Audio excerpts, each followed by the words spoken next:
bir xanıma demişəm ki, sən mənə burada kömək eləyərsən, o da deyib, sevə-sevə mən sənə kömək eləyərəm. Amma həmən o xanım zəng eləyir mənə arada, həmən fırladıram ki, belə eləyərik. Deməli, mən qaçıram əslində. Qaçırsınız. Nədən qorxursunuz?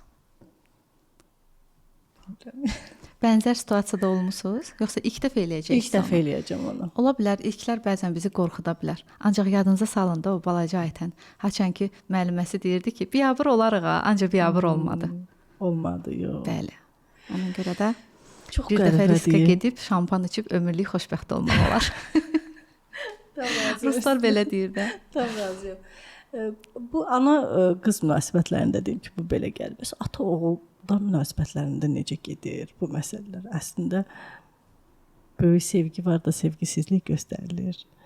Bəylərimizin, mən həmişə bəyləri düşünürəm ki, onların burada böyük bir qəlbləri var, amma onlar heç cür bunu göstərə bilmirlər. Çünki onlara sən kişisən, qəlbləri çox böyük ot tutulubdur.